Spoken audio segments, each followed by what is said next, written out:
Love is my form, truth is my breath, bliss is my food.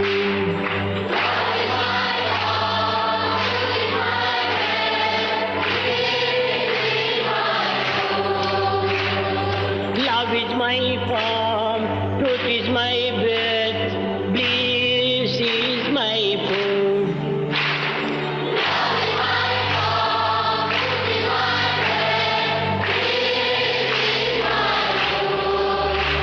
My life is my message, expansion is my life. My life is my message. My life is my message, expansion is my life. No reason for love, no reason for love, no birth, no death.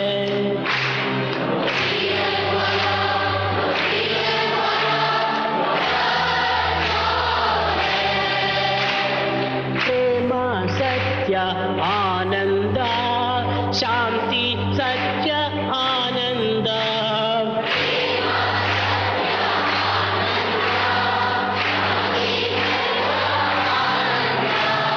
Prema Satya Ananda, Shanti Dharma Ananda.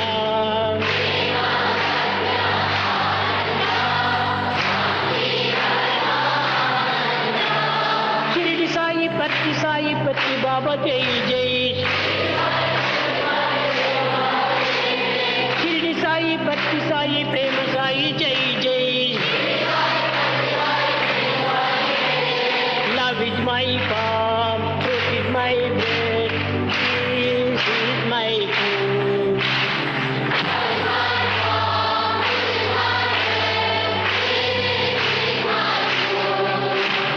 Love is my form, truth is my breath, peace is my food.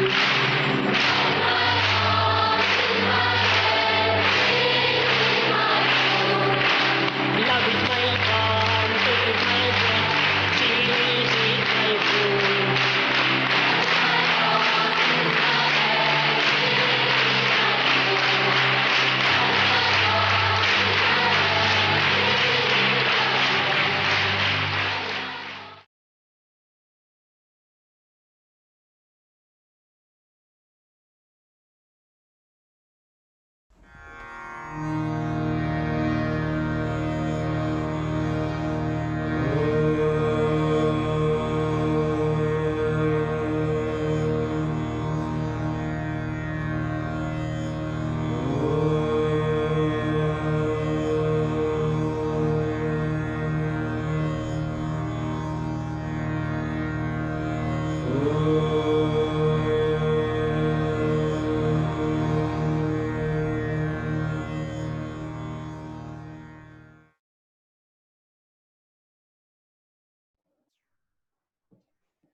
Salam everyone.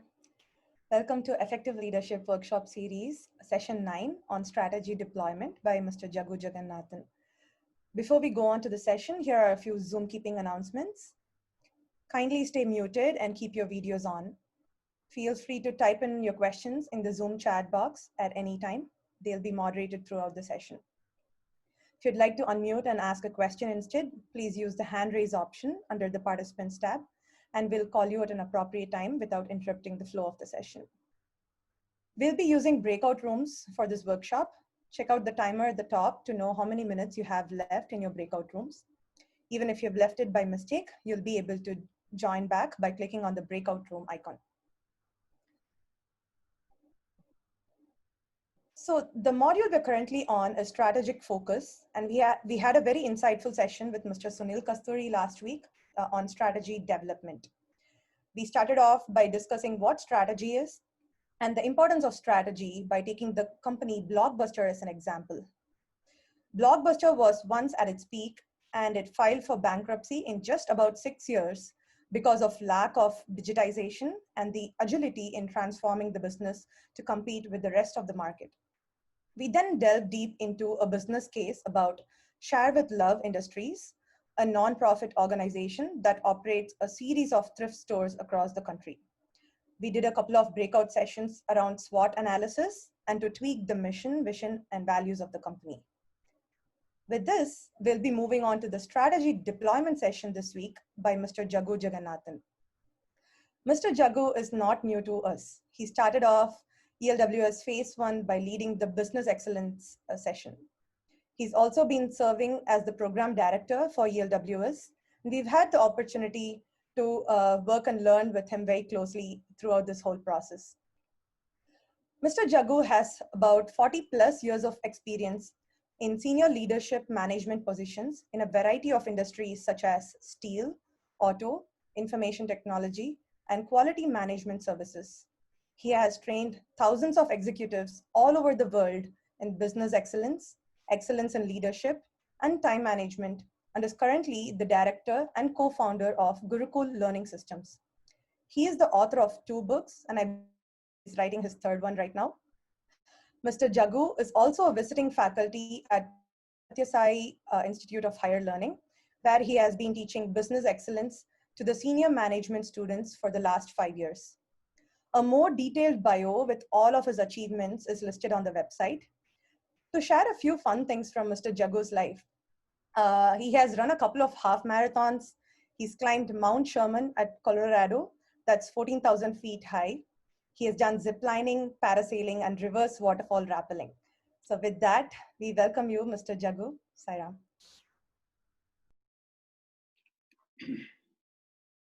My humble pranams at the lotus feet of our dear Lord, Sri Satya Sai Baba, who is my Guru, Guide, and Bhagwan.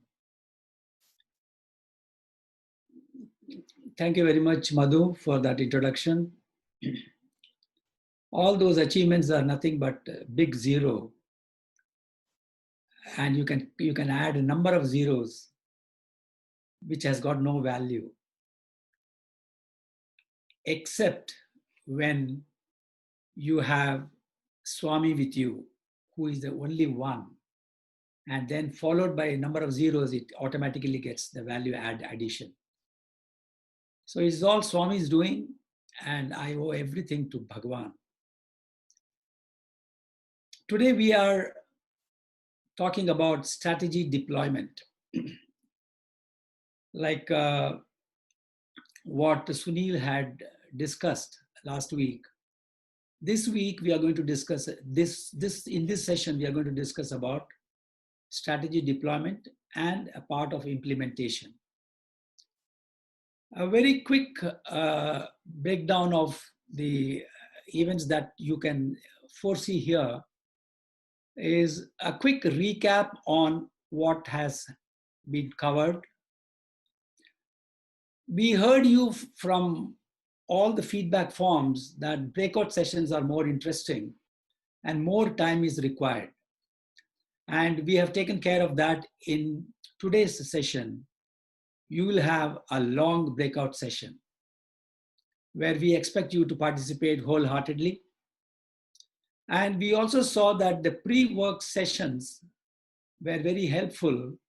So you already got a taste of it by a very long 4-page case study, with which you are already familiar in a way, because PEPCO was not something new to you.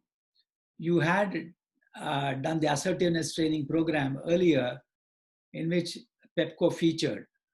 And the same company, a little flashback, instead of 2020, it was now in the year 2005 that this business case was written. And we are going to discuss how that company formulated the strategy development and then how they deployed it. And that was the business case on which you had all worked. And we will continue our discussions on that. Then we have a quick sum up, Q&A and feedback, backed by some videos which are very interesting. I can assure you that you will really enjoy those 2 videos that we have. So we have a jam-packed session. So let's proceed with the actual session details. Here is the futurist Joel Arthur Barker, who says, vision without action is merely a dream. Can you all hear me clearly? Are you okay? All right. Action without vision just passes the time. And vision with action can change the world. It's a very powerful message from Joel Barker, who has done a pioneering work in the area of vision and how the leadership has to cut the organization to face new challenges in future. Next one, please, Kshitij. Now we are going to have a quick recap on the strategy. I'm not going to spend much time on this. The basic goal of any strategy development process is essentially to win the customer's preference. That means we should become the first choice of our customers. Create a sustainable competitive advantage. Define a business direction, and create sustained value for all its stakeholders. Now, this is very important, all its stakeholders. Usually what happens in any corporate world is they consider only the shareholders as the stakeholders, whereas the strategy is actually meant for all stakeholders, including the people at large, government. Then you have suppliers, customers, people within the organization, and so on.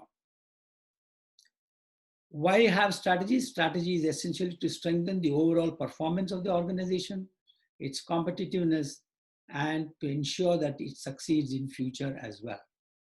Next one.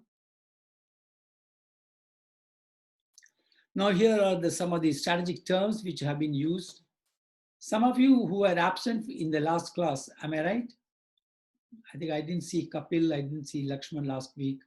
So this may be a quick recap for all of you.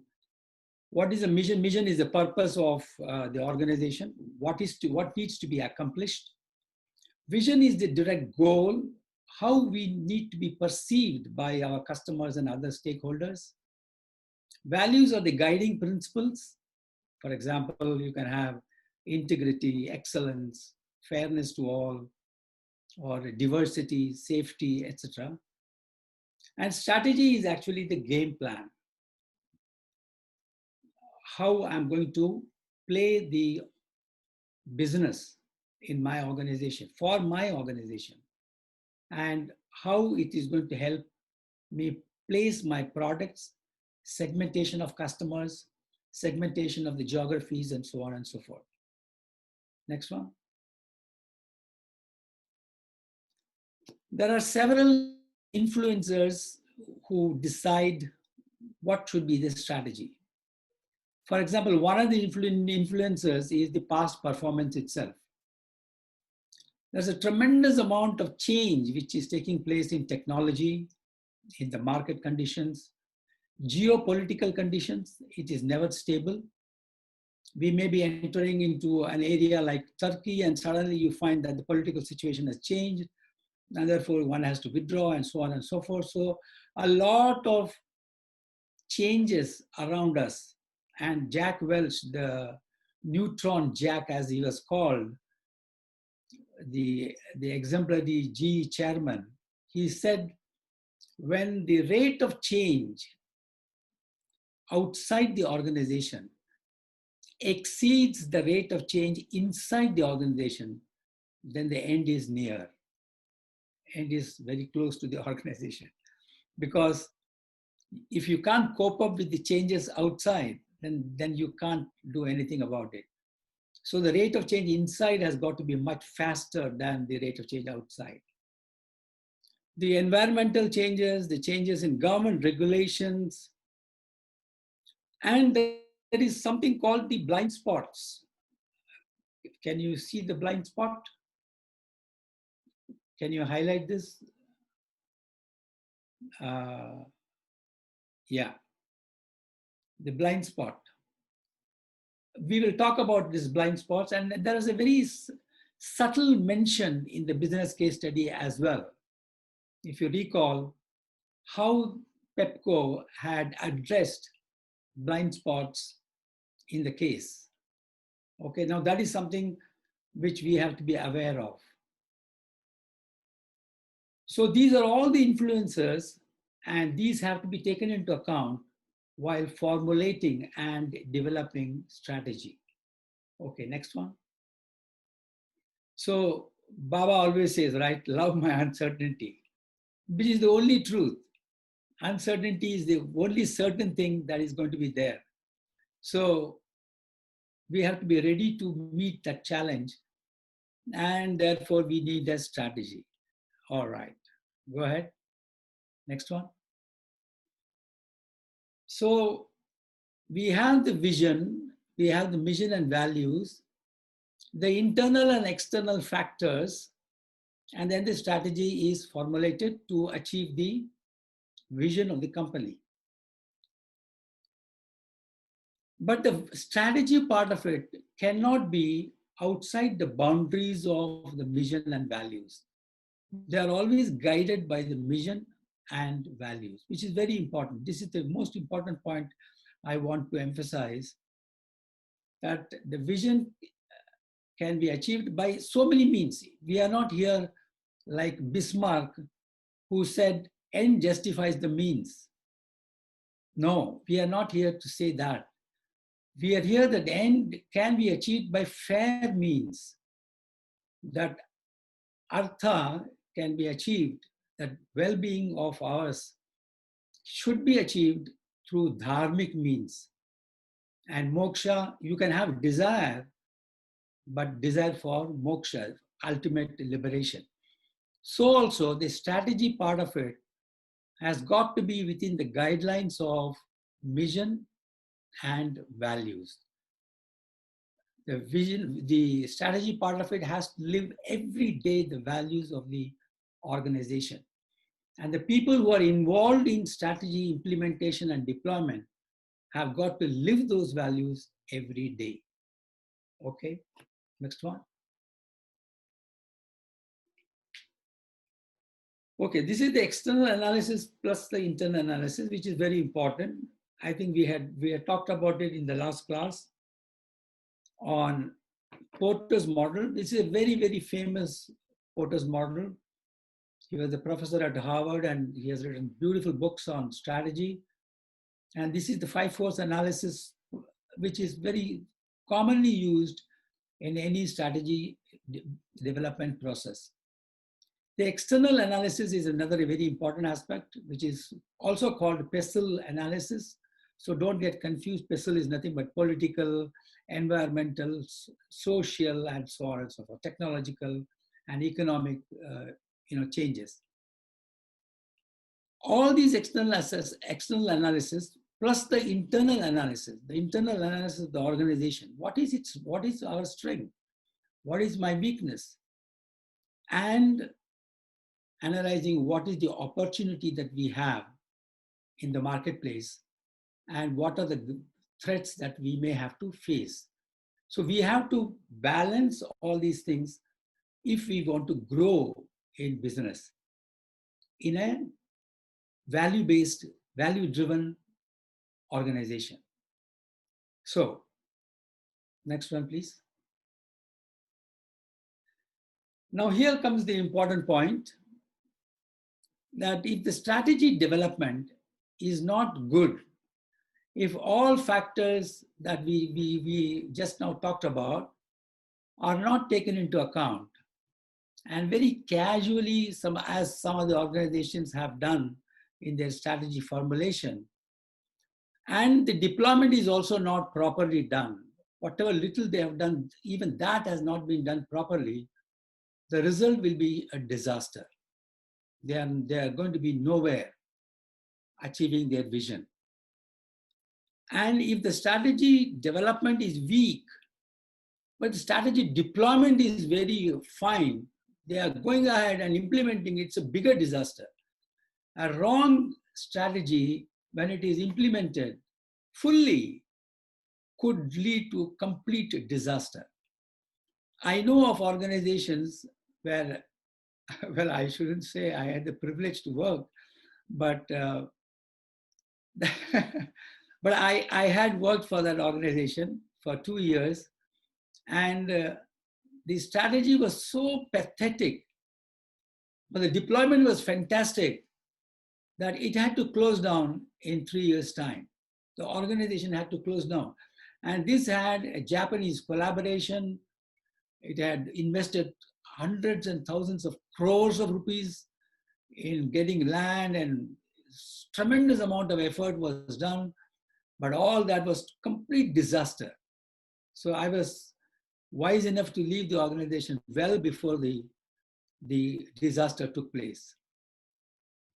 Now you can have strategy very well developed, but not well deployed, not well implemented. Then it is a wasted time and effort. It is like, you must have heard about Shravanam, Mananam, and Nididhyasanam, right? That means you read about, you listen to Swami's messages, books, read about it, listen to his videos and so on. Think about it, contemplate about it, and that is Mananam. And then Nididhyasanam is the actual practice of what we have learned. Disaster is no Shravanam, no Mananam, no Nididhyasanam. It's a complete waste. And bigger disaster is no Shravanam and no Mananam, but Nididhyasanam is there. Like you suddenly stand on 1 feet like Dhruva and say that now I'm going to achieve moksha. It's no way. You are going to land up in a ICU very soon due to some anxieties problems. And the other one is you have a lot of Shravanam. You have heard everybody. All the Samarpan talks we have heard. We have heard every one of the, we have watched all the videos, but no practice, no Nididhyasana, not even one value we have taken and implemented it in our life. Then it is a wasted time and effort. Just to draw a parallel to the spiritual aspect. But what is excellence? Next one, please. Is when the strategy development part of it is very well developed, well understood, and the deployment is also very good, then and then only we will have complete success in the organization. This is a very important aspect. Okay, next. From the business case that we had read and you have worked on it also, the measures of success which we have to have has to be aligned with the vision and the strategy of the organization. And that in turn, yeah, next one. There are 3 essential themes which are embedded in PEPCO's corporate measures. Number 1 is revenue in growth, product innovation, key value creating processes. Here I would like to ask you a question. Why revenue growth? Why is revenue growth a very important theme or a strategic theme, strategic intention of PEPCO? From the case that you have studied, is there anything that is indicating that revenue growth and product innovation are very important ones? Can anybody who has understood the case can answer? Just unmute yourself and answer.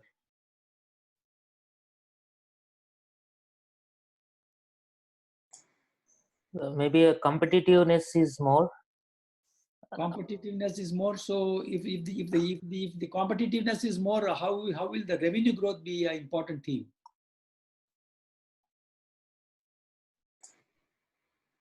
From the case, it looks like the nearest competitor is many times revenue than what PEPCO has actually. So okay. That's probably one reason why they want to focus on revenue growth. That could be one. So given what else? That is a very clear indication which is there. I would have thought, given that this is a very innovative company coming up with products year on year, investing into innovation takes a lot of, it's a lot of upfront investment, which pays dividends later. So perhaps that's why revenue growth today is important. Okay, product innovation, you are very rightly justified. The reason for product innovation is one of their core competencies. Like we say that what is core competencies of Kshitij, then I will identify it as technology is a core competency, right? What is the core competency of MS Subbalakshmi? Then it is MS Subbalakshmi is music. Carnatic music is her core competency. So it is like that, right? So Okay. here, this company has got product innovation as the core competency, and therefore they want to cash on that, and that is, and the industry in which they are operating is also asking for such things. The revenue growth has been there because the industry predicts, the industry journal predicts, it is there in the case, that it is going to grow at 17% year on year for the next 4 or 5 years. And thereafter, it is going to grow at 10% for the next 5 years, which means over a period of 10 years, the growth is going to be tremendous. If that be the case, and we are operating today at $100 million or so, then why not cash on revenue growth? Because the industry is going to grow, and we should get a good part of the pie which is there. And in order to do that, what is the thing that we need to improve? And that is the value creating processes. Next one, please. Next slide. So traditionally, what happens in almost 99% of the organizations, you will find that the measures against which the CEO's performance is calibrated is total revenue, increase in revenue over the last year, how much percentage increase he has achieved, revenue breaking by geography, that means from Americas, how much he got, how much from Africa, how much from Asia, and so on. Total profits, what is the profits margin, increase in profits over last year, what is the EVA, economic value addition, what is the return on investment, and so on and so forth. Now, these are the traditional measures, and almost 99% of the organizations get rewarded or recognized by these measures, which is the end result, financial results. But as we are focusing more and more on short-term basis, every 3 months they have to produce, every quarter they have to show results, which means that these results can be achieved even without doing any investments for future.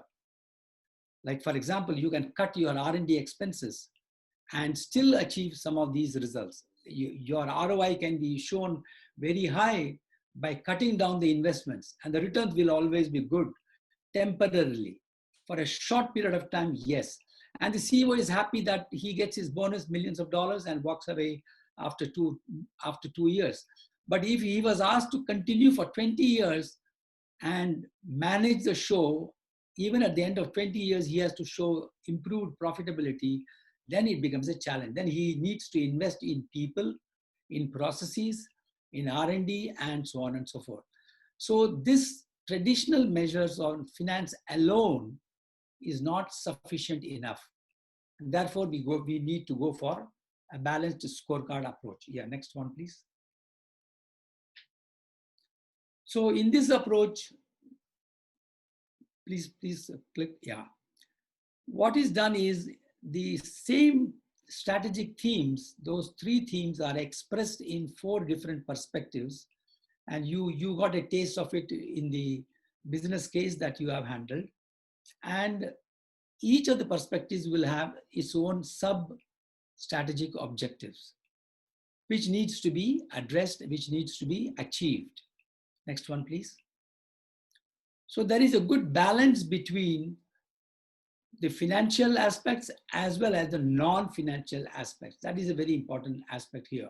Okay, what is it that we need to have our own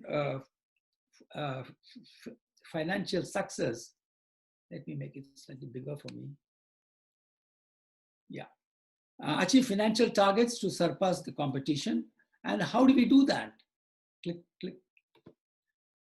We can do that provided we achieve what is it that we need to do with our customers? Because the customers are the people who are going to give us the revenues, and revenues come only from them.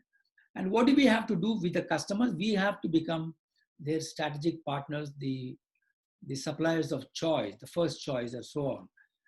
Now, unless we help our customers achieve their objectives, just imagine now, the whole perspective is changing. It is not that I need to achieve my objectives, but I need to help my customers achieve their objectives. The moment we visualize it that way, the customer is going to pump in more revenue to us.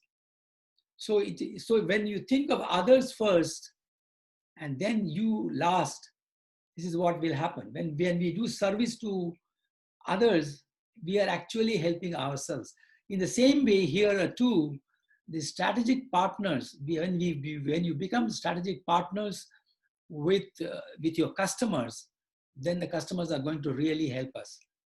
And for that, what do we have to do? We have to look at our own processes. Kshitij? So focus on all key processes which add value to our customers. And in order to do that, what do we have to do within the organization? Within the organization is the learning aspect, which is the people perspective. That we need to look at our people's capabilities. That means when you build on people, when you invest in people, people become more skillful, more knowledgeable, more matured, and enhanced capabilities. Then the processes become better and better. And if the processes become better, they add value to the customers. You become a partner to the customers, and therefore your own financial health is going to be very high. So this is the logic of the balanced scorecard. Next one. Please click all the bubbles. Yeah. So for this simple case study, we had identified a number of strategic objectives, and this is simplified version. The actual balanced scorecard development takes a lot of time, lot of discussions, and a group has to sit together, and the consensus has to be there.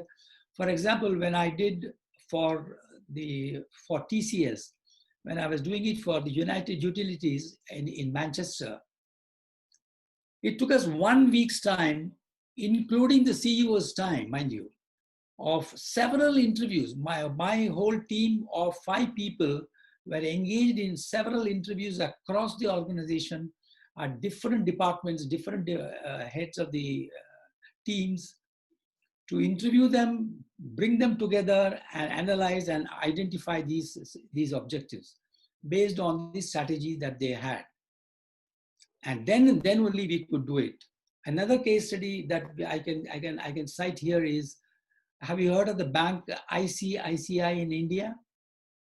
It's a very famous bank, very well known for its very high technology driven way. Now, that organization's, one of the divisions of that organization wanted a balanced scorecard to be developed. So when I went to that divisional head, I said, no, I don't want to do it for your division unless I know what is the strategy of the whole organization or the whole bank. And I need to have a sitting with your CEO of the organization. So Shika Singh, I think, she was the MD at that time. And she said, okay, if that be the case, I would like to be there. So we had a chat with her. And then it was very clear that the whole organization required a BSC, a balanced scorecard. So she decided to sit for the whole organization, and we developed a BSc for her. And the kind of remarks that she gave was very, very, very heartening to see that she was very pleased with the work that was done by TCS. So, and back home in the US, Eli Lilly wanted a BSc, to be developed. It is the pharmaceutical company in Indianapolis, and they wanted some help. And we had done a very special job for them in a way that it was on the joint partnership with their suppliers and how that partnership could have a BSc program and how that their vision could be achieved. So it is possible to do it, but it takes a lot of time and effort, and very concerted effort is required. Next one, please. So the components of a scorecard, for every strategic objective, we need to identify measures. In some cases, one or two measures, depending upon the objective. And then you have to have targets. That here is my objective. Say, for example, I want to be a strategic partner to my customer. Okay. So the measure could be that the retained business from that customer, or the top 5 customers contribute how much of business, something like that. And the second measure could be actually in terms of dollars, in terms of number of complaints or number of service points, or the brownie points that we have got from them, the appreciation letters that we have received from them, and so on and so forth. So then for each one of those measures, we need to have the targets, and then we have to have some benchmarks. The comparatives are very important, because we can say, oh yeah, I exceeded my target, but it is meaningless. If the targets were exceeded by your competition by a huge margin, and we have just crossed the target level, then it doesn't make any sense. So you have to have benchmarks which are identified, which are appropriate. And then for each, in order to achieve all those things, you need to have strategic initiatives. Now in balanced scorecard, one more thing is very important, and that is every objective is achieved through a strategic initiative, an action plan, which is like a project by itself. Project 1, project 2, project 3, project A, B, C, D, and so on.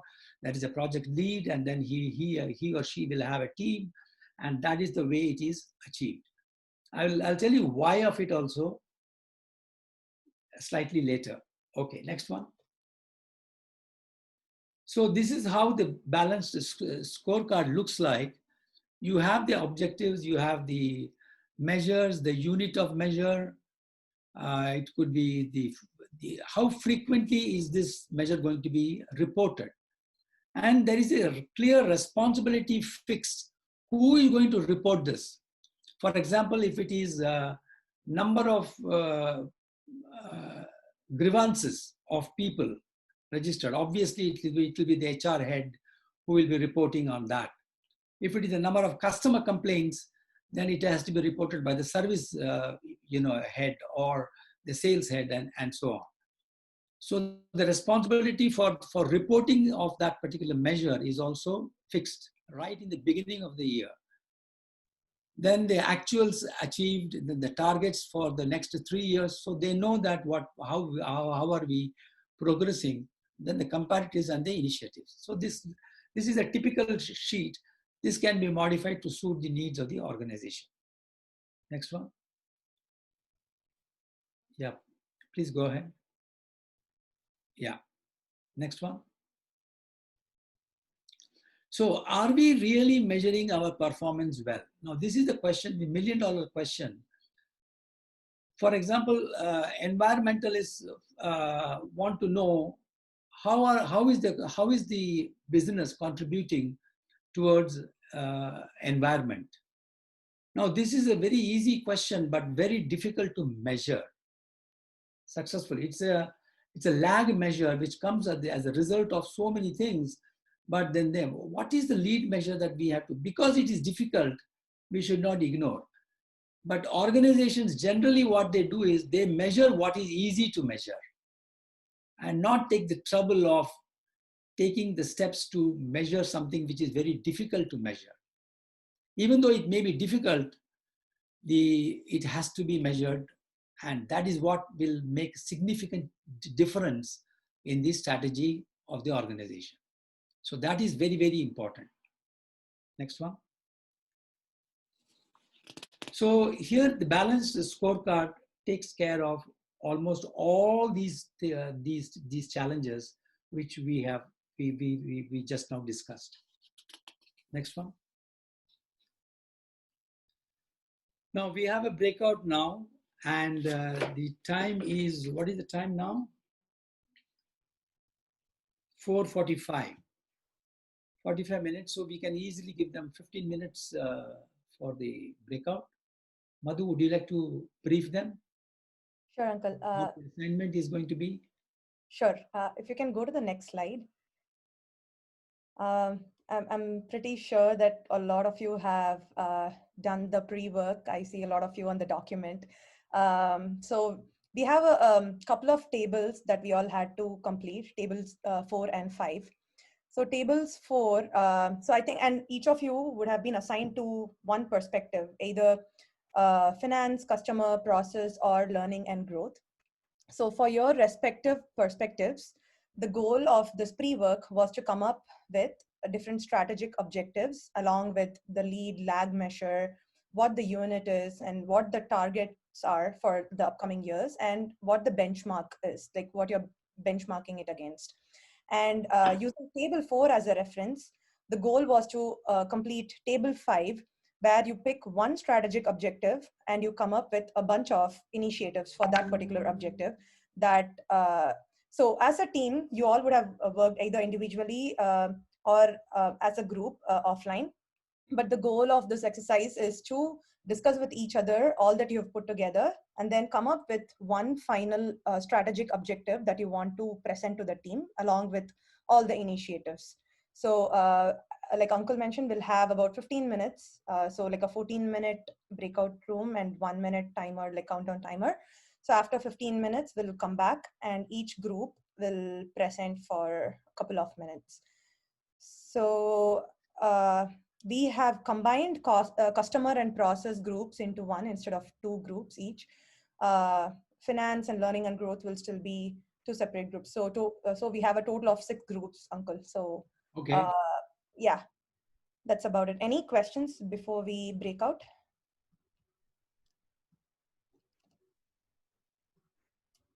All right. No questions means it is dangerous. Either everything is understood or nothing is understood. Say yes at least. Yes, everything is understood. Okay. Okay. Cool. All right, Uncle. So we'll open up the rooms and we'll see you all in 15 minutes.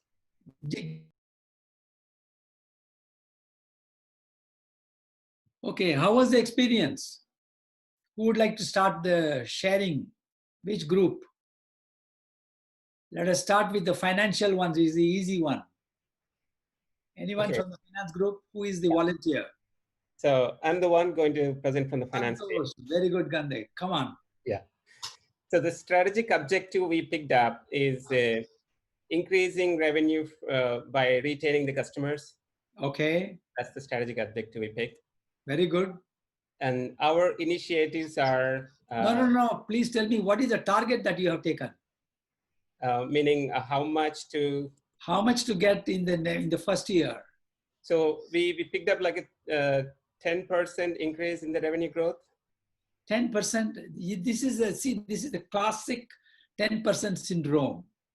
Everybody says, I want to improve by 10%. No, sir, that is no strategy at all. There is no strategy in that. If the industry is growing at 17%, and your competition is already there, there is a local competitor in the United States who is doing several times more than you are, 10% is a very nominal one, extremely low. The target has got to be, and your vision is what? What is the vision of the company? The Pepco? Yes, of course. We are talking only about Pepco. If you were the CEO, would you accept a 10% target? So when we wrote 10%, it's a monthly revenue growth rate. So okay. 10% every month on month. Right. Okay. But nobody writes for every month. You have to write for annually. Usually the measures are based on annual growth rates. Got it. Okay, 10% every month also makes it, it's okay, it is good. Some compensation. Yeah. Okay. All right. But you have to pitch in, you have to remember that the industry growth is there. your competition is growing. And if you recall, what is the assumptions that we have made? There are some 12 assumptions which were listed also by the PEO of the organization. And that said very clearly that they assume that the competitors will grow at the US growth rate of 5%, whereas the industry is growing at 17%. So you have to take advantage of the industry growth, okay, while fixing the targets. Okay, next one. What is the next measure? So for revenue growth, so the target and any attempt was made for benchmark. Benchmark, we set it as 30% increase in revenue from existing customers. How was it fixed? Meaning, how do we get to that number? Yeah, correct. By the, meaning, are we doing any external surveys or what inputs we consider when we decided this number? I mean, there has to be a logic for fixing that 30%, right? Because people are going to ask you, you are the CEO and you are going to communicate to all the people in the organization that we have got a benchmark of 30%. So some Johnny will raise his hand, sir, I would, or madam, I would like to know on what basis was this fixed in the town hall meeting that you have, then what will be the answer? So in consideration of the year-end goals and the vision and how do we want to achieve towards, or how do we want to move the company towards the vision? Yeah, so that is the target setting exercise. But benchmark is what has been actually achieved by a competitor in the last year or so, or even in any other industry, because the financial data is mostly available data, it's a published data, and therefore you can always benchmark easily on financial parameters. So you have to compare it with the competition and say, if Mr. XYZ company has grown by 30%, why we can't grow at that rate? Then you can take that as the benchmark. You understand? But sometimes, for example, on innovation, the competition may not be a good comparison because you may be the benchmark yourself. Pepco may be the benchmark. So in order to compare yourself, you may have to compare it with Motorola or with 3M and other companies which are outside the industry norms, outside the industry, but how have they grown, at what rate they have grown. So that becomes the benchmark. But then you resize it to fit to your company, right? You don't decide on that basis purely, but depending upon the scan that you can do within the time available and the resources available. And then based on that, whichever is the highest form of growth, you take that as the benchmark and then try to emulate it. Yeah. Okay, good. Then what else? What is the initiative that you took? The strategic initiatives are cross-selling to the existing customers. Okay, very good. Good idea. You sell few other products and services that you're not currently selling. Okay. Other initiative is expanding the current services. Expanding with current services. Okay. So the two ways of growth. One is you increase what you're selling, and then it's a cross-sell. Sell one more product or one more service. Okay. What about you didn't think of new geography penetration? Yeah, expanding to other regions is also there. Yes. Okay. All right. All right. Anything else? What were the challenges that you faced in the group? We debated about what strategic objective to pick out of the F1, F2, F3, F4. Okay. We settled down the one that we have, what we all agreed on. And we debated on creating the strategic initiatives for that objective. Okay, for the strategic initiative of cross-selling, for example, how do you fix a target? At least selling X number of new products to Y number of new customers. We didn't decide that, but I'm just making it up. We didn't get. No, that's fine. That's fine. I mean the time given is only 15 minutes, so I quite appreciate that. But I want to understand how we are thinking. What is the logical conclusions? If I'm given a time of 15 days, how would I use those 15 days for what purpose? How do I decide on cross-selling? And okay, cross-selling seems to be an easy thing, but how do I measure cross-selling? When you ask the question, how do I measure whether I'm successful or not, then it becomes very important. Okay. Yeah. This is true for all other perspectives as well. Okay, whatever we are discussing here, for setting the targets, for setting the benchmarks, for initiatives and so on. This is true for any other strategic objective as well, in any of these perspectives. Okay, then anything else? The last point we have the initiative for is zero churn. Come again. I didn't get it. Zero churn, making sure no one leaves. Everyone. Okay. No one leaves. No one leaves means no customer leaves or no people leave. No customer leaves. Making sure every customer is happy. Okay, very good. Excellent. Okay. So what do you? How do you do that? So we. The point we said is to conduct the surveys to make sure the current customers are happy, or they have complaints about the services. Or so the survey part of it is, can you do a survey every time, every day? You can't. Obviously no, right? If I send you a survey for among the YAs, you are going to hate me, saying how many surveys will Jagannathan do for this? This is too much, right?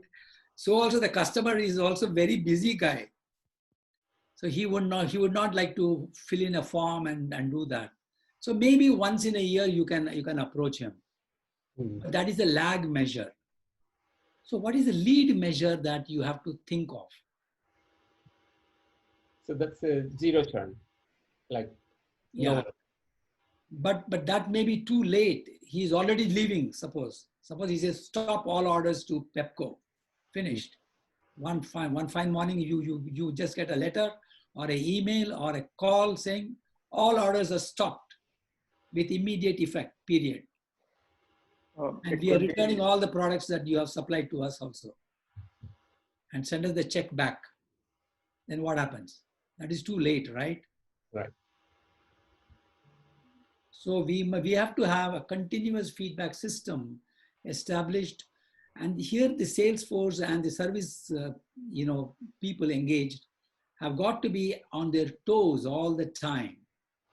And there has to be a reporting, and online reporting has got to be there. Whenever they meet the customers, they have to report online, and it has to be channelized, it has to be digitized. All these things are very important. And that is why you will see that in the learning and growth perspective, IT enablement is very important strategic objective in the case of Pepco. Did you see that? Yeah. IT enabling, that digitization part of it is very important. Okay, thank you very much. That's good. Good job. What about customer perspective?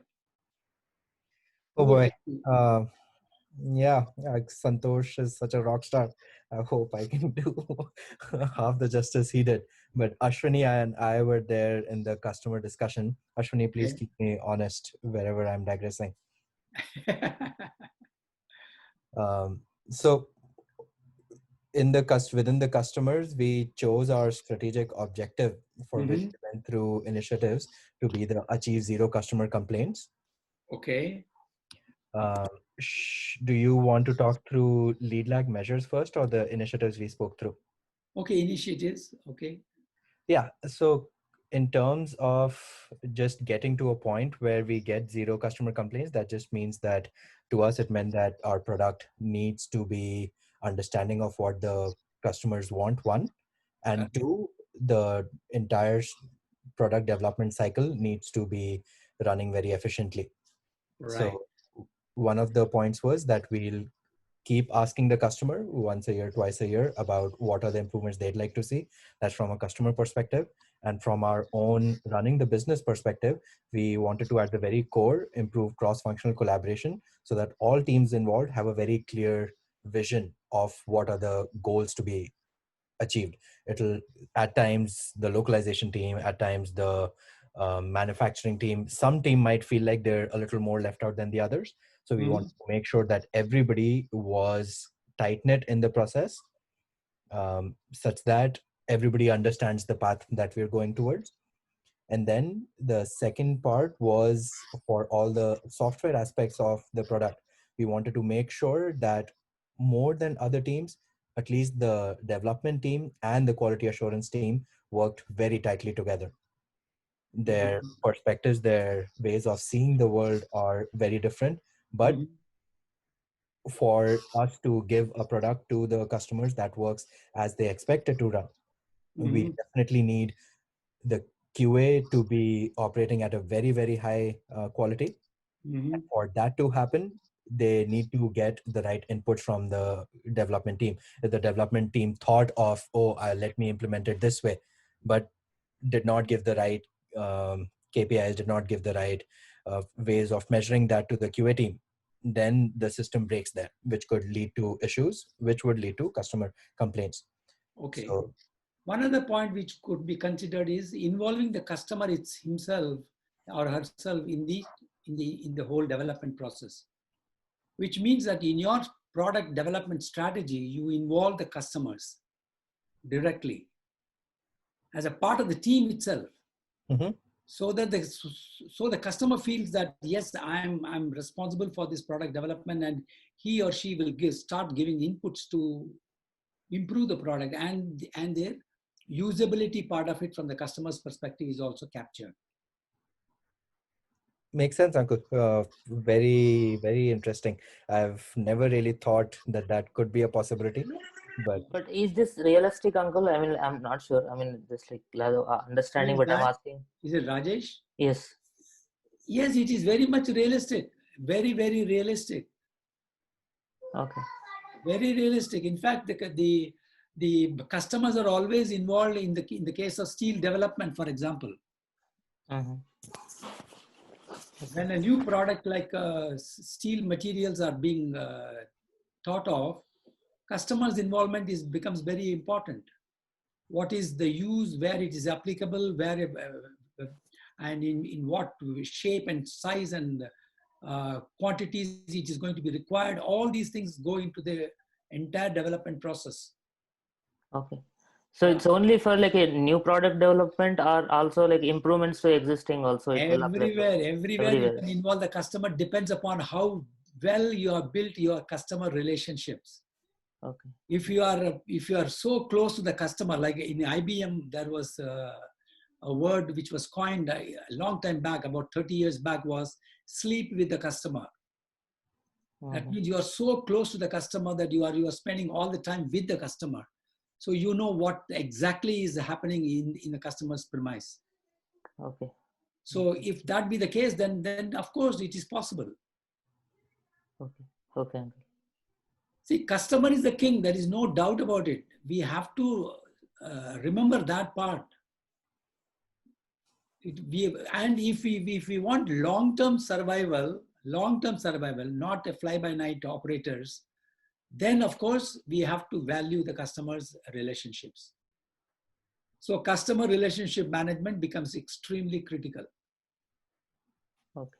Okay. Okay, Uncle. Sorry, Sitish, for cut you off. Sorry. Just a quick time check. We have 10 minutes left before 5:30. Yeah. Okay. Next one. I'll quickly talk through the remaining two initiatives that Ashwini and I talked through. Okay. One was that in order, we know that we launch a product very, very regularly. So in order to keep the focus on quality, we would perhaps not sign up for all the features that anybody can think of, but prioritize them such that there is risk management built into the flow. And we would have dedicated time just to move towards zero bugs before any product launch with a safe margin. Very good point. Good point. Very good point. And this is the prioritization is very, very important. And that prioritization has to be decided by the customer, not by you. The features that have to go into the product has got to be decided by the customer, and what is the topmost priority characteristics which is required is decided by the customer and not by the developer. Correct. But in reality, what happens is just the reverse, and that's why all the products face a big challenge. Okay, I'm going to shift to process perspective. Anyone? Yes. Saiken, do you want to go? No, it's your idea. Go ahead. We'll chip in. Okay, all right. So in the process group, we had Harshana, Saikiran, Lakshman, and Pratibha, and myself. Oh, very powerful group. Yeah, we were lucky that the number of participants were less in the other group, so we got combined into a bigger group. So we selected the strategic objective of operational excellence. Okay. And our focus, or the lead measure, was to focus on customer needs and convenience. And the lag measure we thought of was creating innovative ways to provide software solutions rather than frequent hardware updates. So which means, developing hardware and delivering hardware takes a long time, a long cycle time. And software updates is probably easier, and it's going to make life easier for the customers because they don't have to spend that money, and they don't have to go and invest in hardware and all of that. So the unit measure we spoke about was, so this being Pepco being a cybersecurity company, we spoke about how many number of threats that can be neutralized as the unit. And then some of the targets we spoke about was, the first target was within the company, where we thought we will have like a white hat hackathons, where we'll have like hackathons. Basically, the different teams would come up with different ideas and solutions, and they'll compete against each other to come up with a good software approach to fix some of these issues or the updates that we want to provide to the customer. Mm-hmm. And some of the strategic initiatives that the team came up with was like basically start coming up with over-the-air updates, right? Like, so once you have the hardware in place already installed, the customer already has the hardware, we try to give in over-the-air updates. In order to do that, we need to develop a very strong software development team within the company. So the focus would be on hiring good individuals who are trained, and we can who can, like, you know, be a part of the strong software team. And we also spoke about future proofing the hardware, so it can be like plug and play, and we can ensure fast and more reliable delivery of software update. And then I think that's about it at a very high level. Yeah. Okay. Very good. You could also consider operational excellence not only for simply the process. Now, the process involves all perspectives as well. You have financial processes, you have customer processes, and so on. So how is my customer relationship management process? Is it excellent? So you could also look at that way, and you can have process across the whole organization. You can have an R&D process, all the excellence also. So it is not limited only to specifically the operations part of it, but it could be cutting across people processes. Then your appraisal process, for example, is it the excellent that you have? Okay. Or is it bonus sharing process? How is it done? How transparent it is? So you can look at the operational excellence from all possible angles. Wherever there is a value adding process, then it needs to be looked at. Okay. With all the stakeholders we are saying. Yes, all the stakeholders, exactly. Okay, what about the last one? Learning and growth, Kapil's team, Kapil and Ritesh, and who else was there? Ritesh, you want to go? No, go ahead, Kapil. Please go ahead. I'll cover the strategic ones, Uncle. So Okay. To measure the strategy, we came up with the following sort of metrics, lead metrics. not lag metrics. One was the number of SPUs, as we were discussing, as strategic business units. Another way of measuring it could be how many people have you promoted to sort of the chief strategy officer or product strategy officer? Because if you have more and more people in the organization that are getting promoted to those roles, that shows that your organization is headed more towards a strategic perspective. The third thing we thought of was also the number of patents or white papers which are filed as well, because the more that you have, you can benchmark yourself with others in the industry and see how many are they producing. And the more that you produce from a white paper or patent perspective, the more strategic sort of your organization's getting. Excellent. Very good. Very good measures. Very good measures. Ritesh, was there anything else? I think there was one other, I forget the other one that we spoke about. Suppliers. So one of the things we wanted to focus on was we only have one supplier today.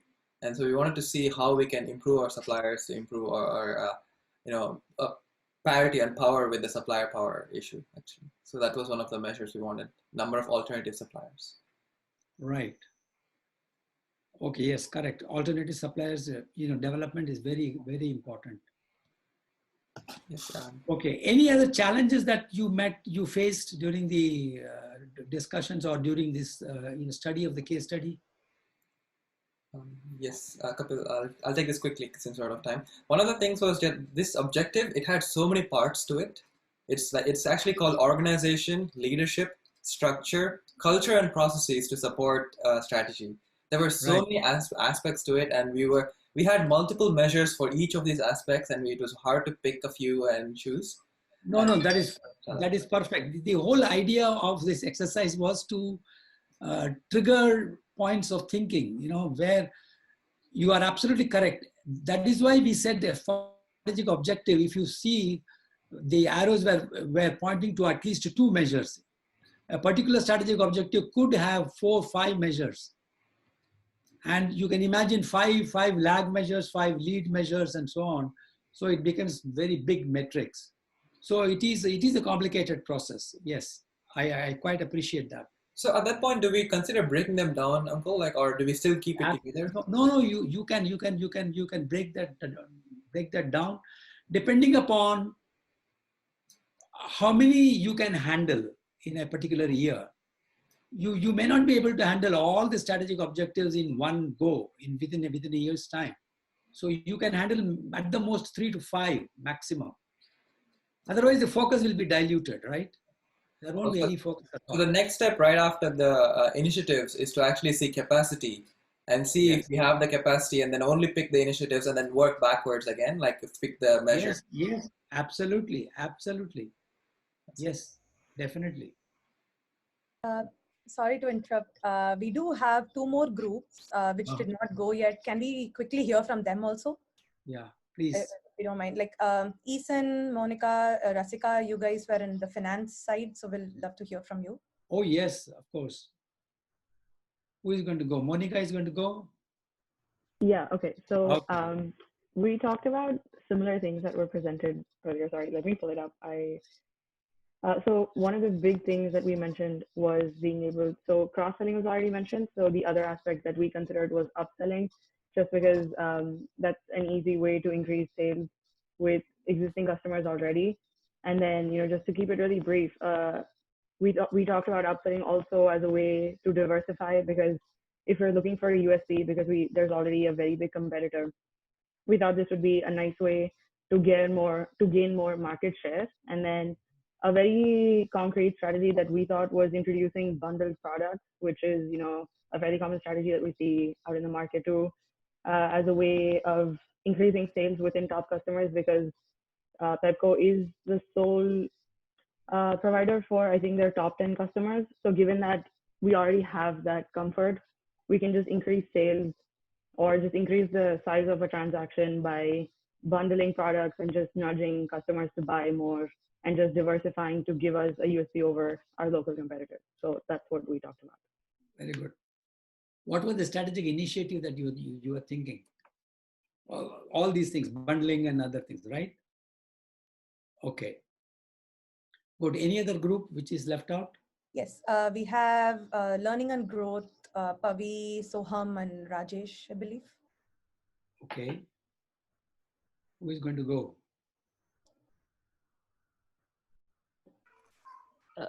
Soham, are you there? Yeah. I'm muted. Sorry, can you hear me? Yeah, okay. So who is going? All Soham right. is going. Okay. Yeah. So our strategic objective was looking at the high performance workforce. Okay.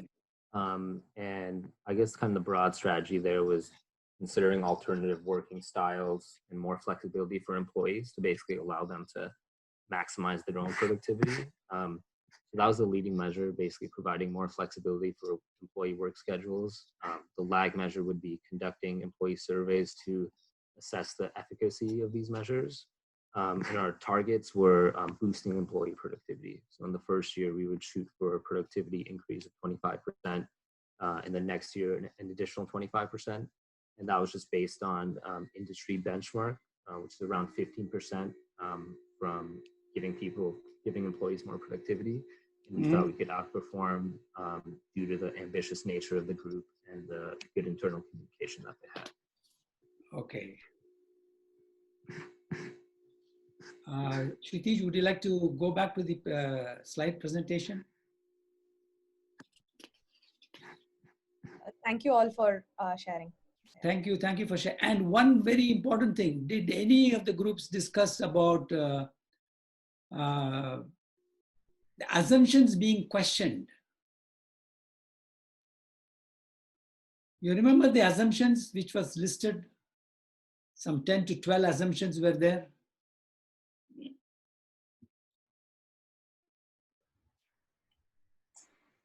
It did not come up in this 15-minute discussion, but was definitely something we looked back. See, what happens is many times the strategy development seems to be very good and strategy deployment is also very good. But nobody has remembered the assumptions based on which the whole thing was done. If the assumptions were wrong or they have changed over a period of time, then the entire development process has got to be revisited. That becomes extremely critical. So there has to be a program to recheck on the assumptions. And the validation of the assumptions becomes important. So at least once in a quarter, somebody within the strategy team has got to check whether the assumptions we made in the beginning of the year or before the year began, are they still valid? Or if not, then what is it that we need to do? What is the change that we have to bring in? So the agility of the organization to recheck and revalidate the assumptions becomes extremely important. And I can tell you from my experience, hardly anybody even notes down the assumptions. This is a very sad part of it, but this is the fact. You can check with your own organizations, wherever you are working, whether anything like this is ever done. Assumptions are being recorded and rechecked and revalidated. A good organization, which has sustained over a period of hundreds of years, will surely be doing it. 100% they will be doing it. And there is also what is called as a risk analysis. The risks, what is the risk of introducing a new product? So the risk analysis becomes extremely important. And there is a whole process for that, for the risk analysis itself. Okay, is there anyone who wants to volunteer to sum up for the whole discussion that we had? Anyone, come on. This is the 9th session we are having. Any volunteers? Let me see the other screen to see who are there. Or I will pick up somebody. Are you ready? Okay, let me do the summing up. Ritesh, next slide, please.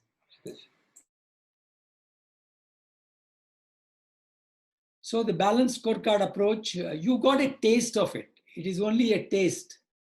Just a tip of the iceberg of what it is, but it is a very profound process. Please show all the things on this slide. Yeah. So this is a very profound model, which encompasses several factors, and it takes care of the whole organization as such. So it's a very good model, and more than 300 large and medium scale organizations have applied it. And do you think that this can be applied for your individual, as an individual also? Can Monica apply this BSc for her own growth? Or can Sundar do it? Can Santosh do it? Can Kapil do it for himself? Do you think it is possible? Yeah, it is possible. It is possible, yeah. Yeah, okay, next one. Next slide. In the corporate world, the corporate balance scorecard, which is what we discussed, has got to be cascaded. It's like a waterfall, with which most of you are quite familiar. So when it falls to the R&D head, not all strategic objectives in each of the perspectives are applicable to the R&D head. It is not necessary. So whatever is applicable only needs to be applied, and the cascade targets and other things will be accordingly modified. And when it falls on the team leader, obviously not all of that will happen to the team leader as compared to the R&D head.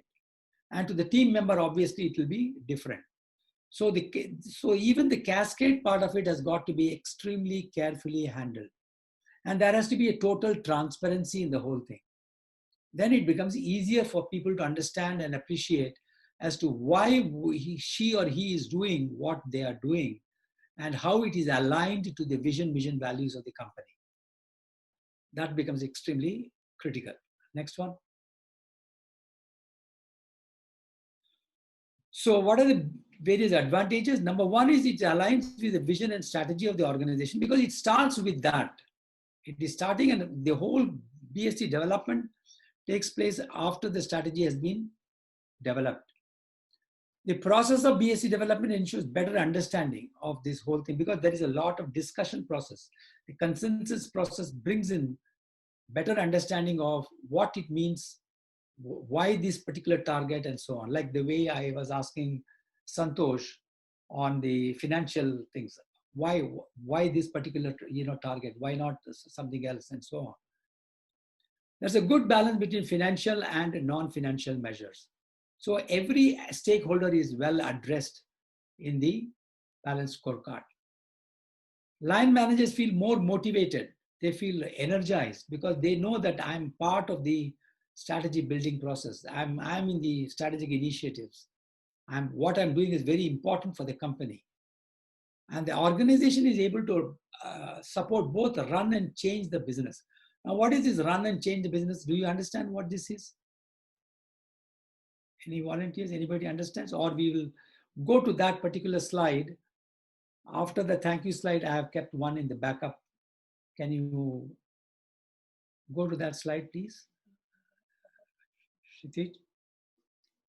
Yeah, thank you.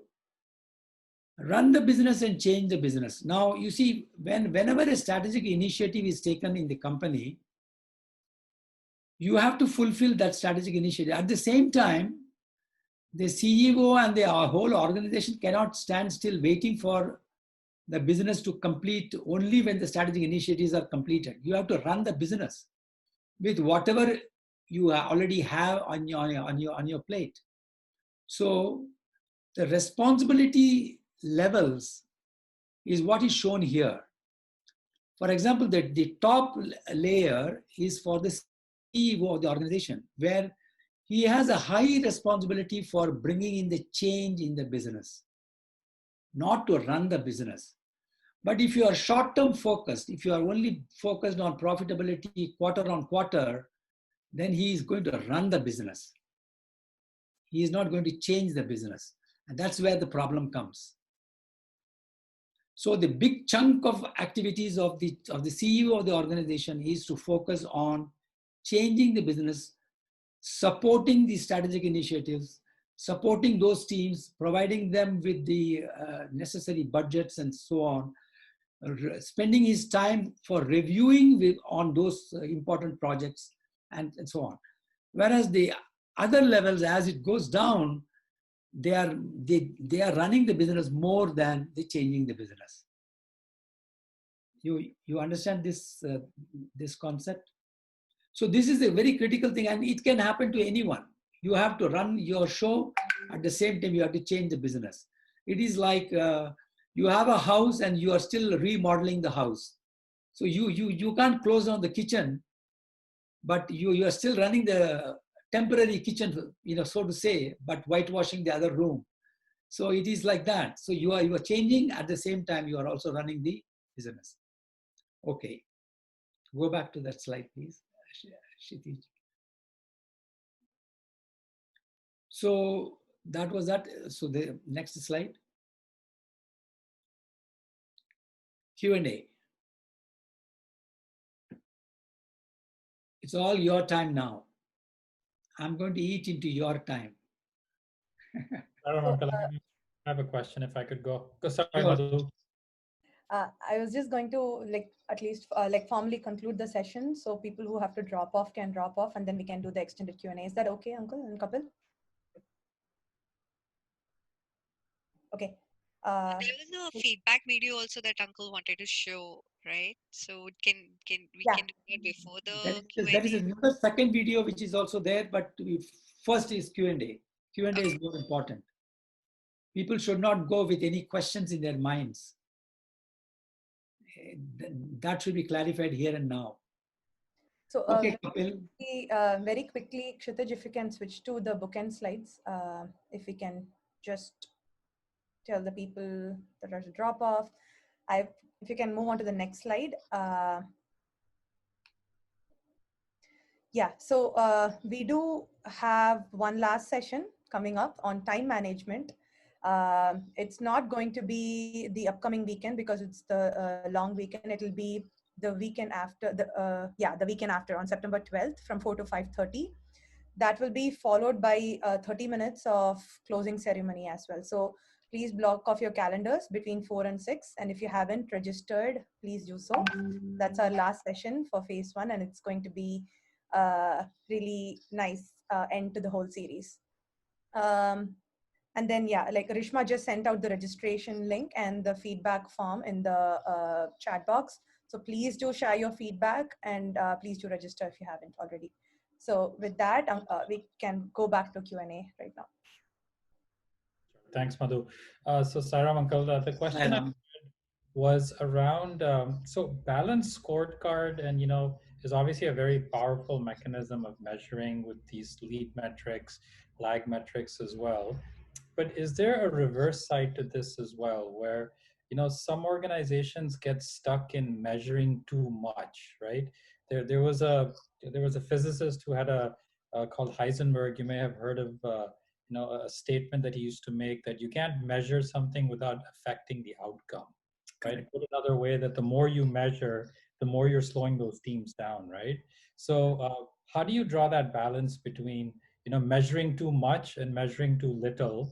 Because you don't want to measure so much that you slow down your teams, because that's a common complaint I get from many of my teams, is that they're so worried about giving you the status and measuring and where you are, that they're like, you're not letting me do my work, right? Perfect. Very, very good question, and a very practical thing. And this is a burning question for most of the organizations. The ball starts right in the beginning on what is the strategic focus. If the company is going to focus on too many things right in the beginning itself, then they will end up with 100 measures, which cannot be acted upon at all. And nobody will be responsible, and it is just reporting. I shouldn't be, I will not name the organization, but when we did a business excellence audit for that company, the organizational CEO was absolutely aghast when we gave him the score of some 300 points on 1,000 points. He says, look, I am the best run company in the whole industry, and you are telling me I'm only 300 points. How can it be? I have to be at least at a 900 level. The problem was the company had too many measures, and in those days, those computer printouts, now everything is online, but I'm talking about the 1980s and 1990s, the whole big, you imagine the A4 size printouts, which will be bound in volumes and big folders. And they say, this is what I have, and everything is documented, everything is available. Then I asked the CEO, how often do you go through them? And which measures are you really referring to? Tell me. I just flipped at random some page and said, do you know this measure? He didn't even know that there exists a measure like that. So your point is very valid. So you have to be extremely careful in selecting what that measure is going to be. If you have more than, at the CEO's level, if they have more than 5 to 8 measures, then they will go out of focus. So it has to be like that, maximum 5 to 8. When I was in Tata Technologies as the head of strategy and quality, we made sure that the CEO did not have more than 5 measures to focus on. It was very, very important, very important. Otherwise, you are just diluting his efforts. That makes sense. Thanks, Uncle. And just following up on that, so do you think, so you're saying focus on measures, a very small set of measures, yes. And strategic measures, should they connect to the performance appraisals that the HR managers do at the end of the year? Because that's another place organizations struggle, right? That yes. I measure organizational performance from a balanced scorecard perspective in one way, right? But when I'm looking at measuring an employee's performance at the end of the year, am I giving them an A, B, or C?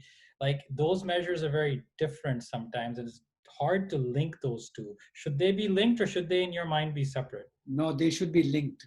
Otherwise, if it is not linked, if the organizational recognition process, be it in terms of recognition, be it a medal or a small lapel pin or $100,000 bonus or whatever it is, if it is not linked to performance and those measures matter, then it will not get done at all. Yeah. What gets measured gets done, and what gets measured and gets rewarded also gets done better. So it has to be linked, in my opinion. Yeah. Thanks, Uncle Sairam. Any other question?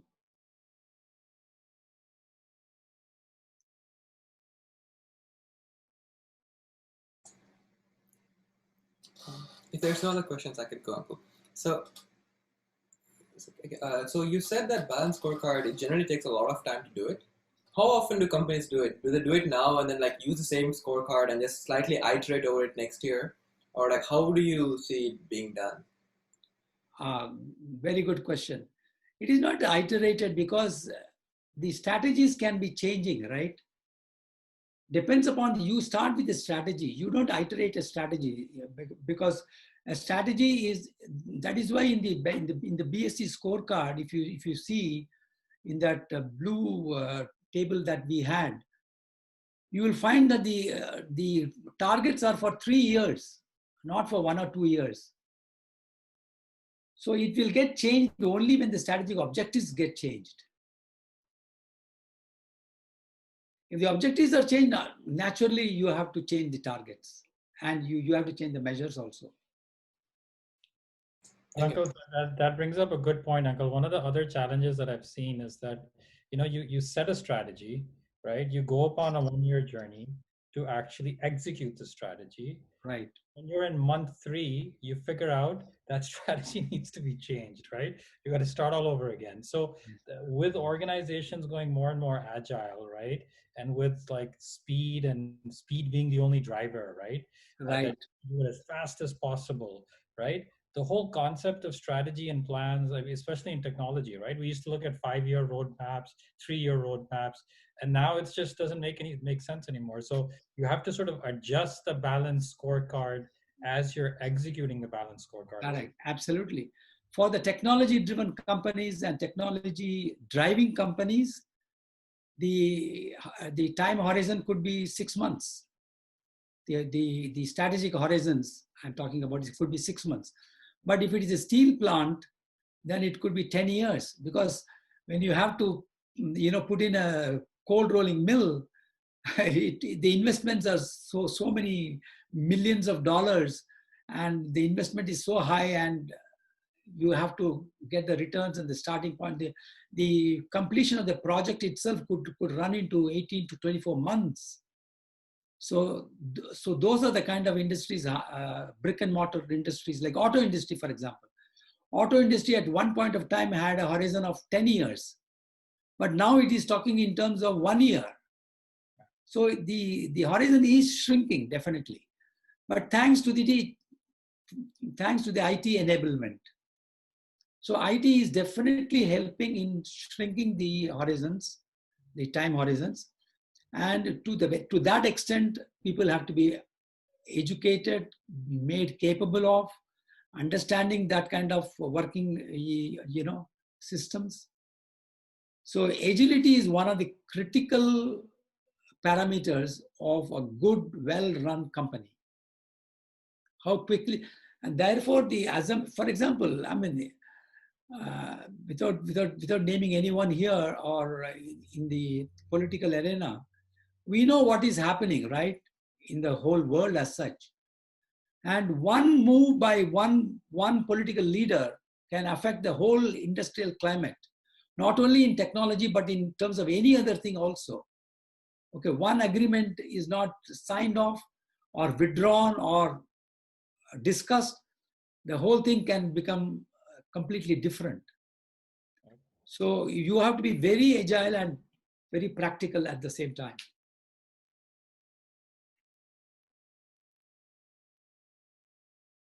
Any other question?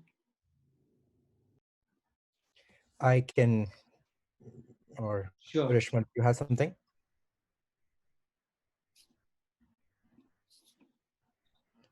Sure, I can. Uncle, you alluded to this a little during the session, but I was wondering if you could elaborate a little more on how these BSCs can be used at an individual level, just for ourselves. Okay. I have a sample here. I don't know how many of you can see this. This I used to carry in my pocket. Let me see this. Can you see?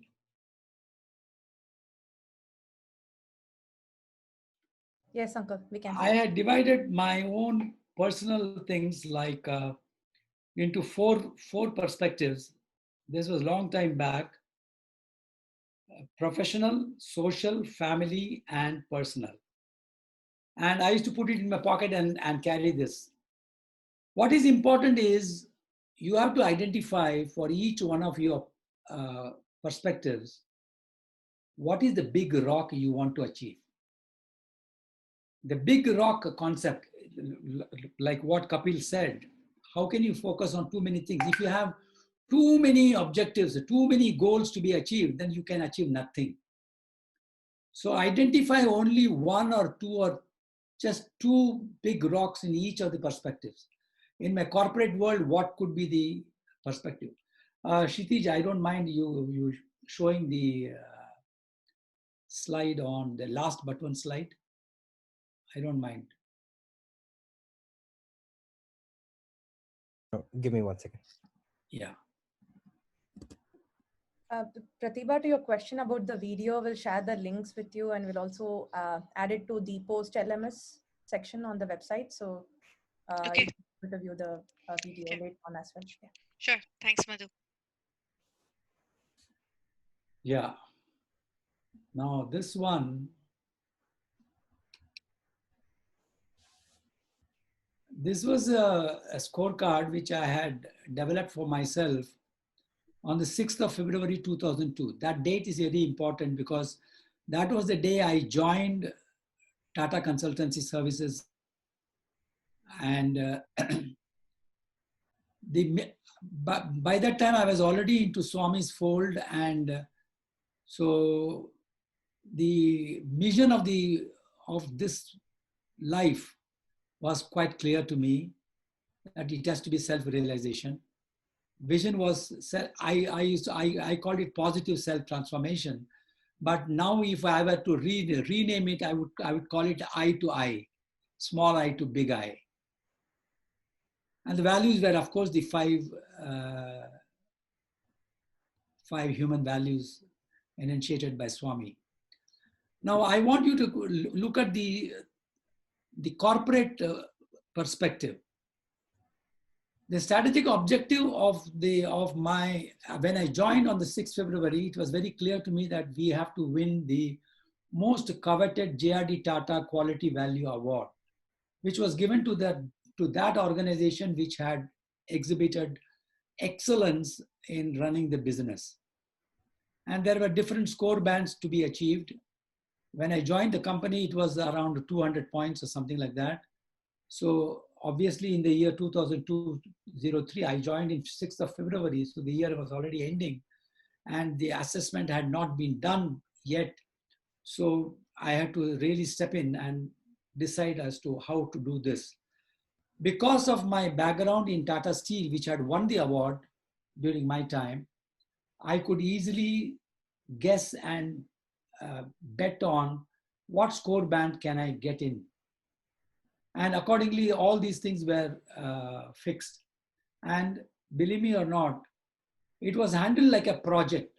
And I made a presentation to the Project Management Institute in New York, where they said, how do you apply project management to a business excellence approach? And I showed them how it can be done. And it is possible to do it. And so it is a strategic initiative by Mr. Ramadurai. And I was the project lead, I would say, as the executive vice president. But then this is how we achieved. Now, in the aspects of spiritual, social, family, and personal, we had different rocks to be achieved. Because I was positioned in the US right from the beginning, from the first day of my joining, the social thing was active involvement in the SAI centers and regional activities. And right enough, I did participate in a very number of ways, I would say, in the regional activities as well as the SAI centers, and establish a very friendly neighborhood and so on. So it is possible to apply. I mean, I don't want to elaborate too much on this because it is very, very personal. But one of the factors I realized, coming to the US was you have to remain fit and healthy, whether you like it or not. You are not going to depend on the doctors and the medical practices that I could see here. And the healthcare industry was in doldrums even in those days, and now it is really in very bad shape. Follow the think principle. Any idea? Anybody? What is this think?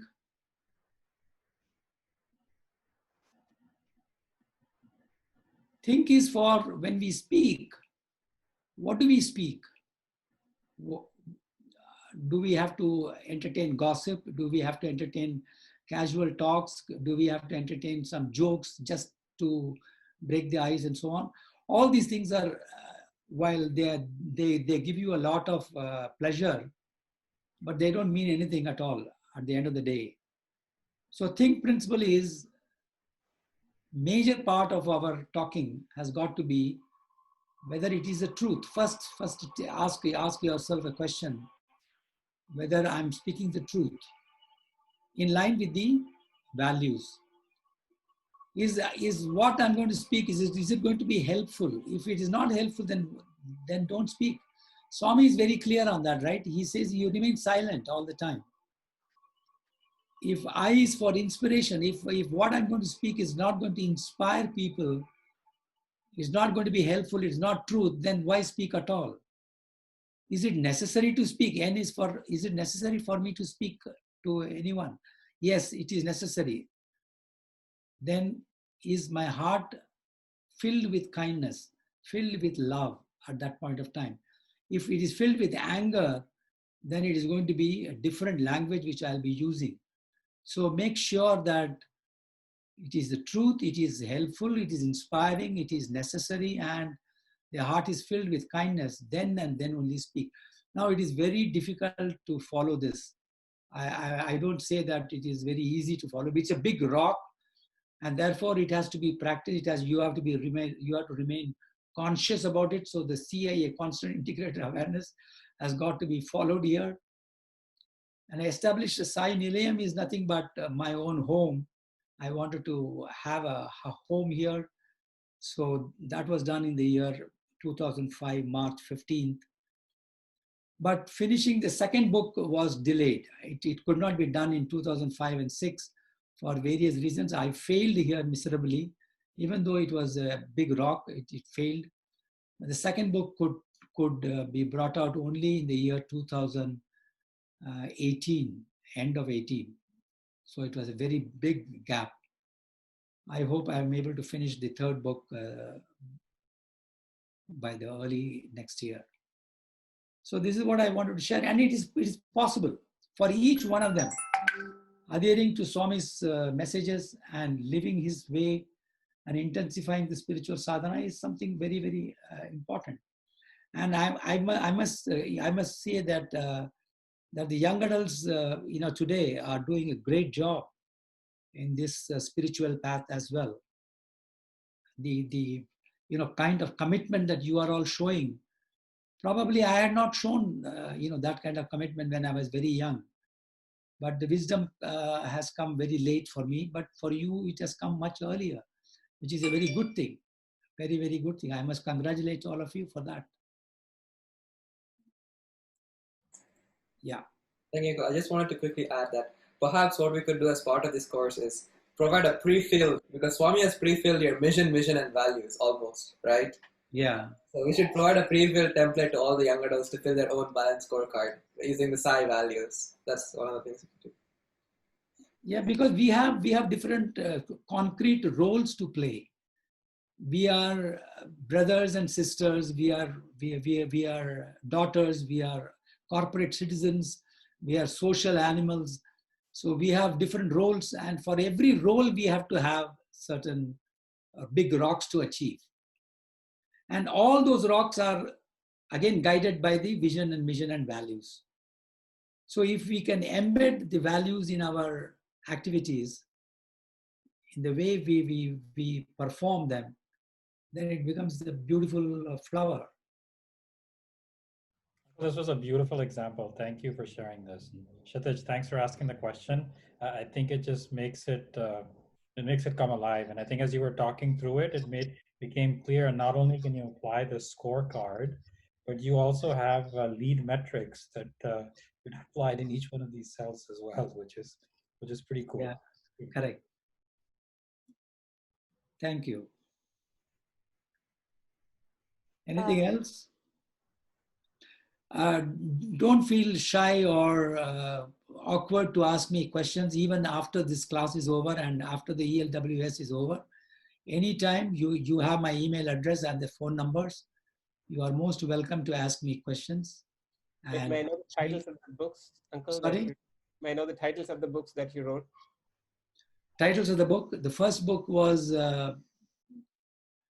Getting More at Less Cost, The Value Engineering Way, published by McGraw-Hill. The second book is The Value Strategy, published by Productivity Council. Oh. The third book is temporarily titled as Oh My God, It Also Works.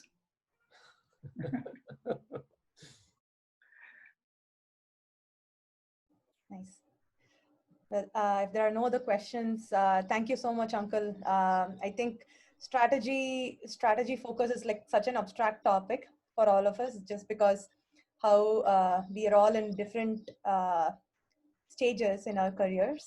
And you helped us understand and walk through the nuances of strategy by presenting this business case, and you helped us understand it or like dig deep through all of those terms and that you had. So it really helped us, at least personally. I think it was really great. I took a lot out of the session. So thank you so much, Uncle. And I think Ritesh's idea of sending out a personalized business balance scorecard for all of us, I think it will be a great idea, and we all can attempt to fill that out for our personal lives at least. So with that, I think we've come to the end of the session. Kshitij, can you play the closing prayers, please? Just one last word from my side. While we can do all the strategies and everything, keep Swami as your friend and guide. Because if you keep him as the companion, then he will guide you automatically. Most of these achievements that I have had is all because of him. The interceptions, how he comes and plays his role is amazing. That will take another 15 sessions separately. But all that I can say is his omnipresence and guidance is what we should seek. That's it, nothing else. All other things will fall in its own place. Thank you.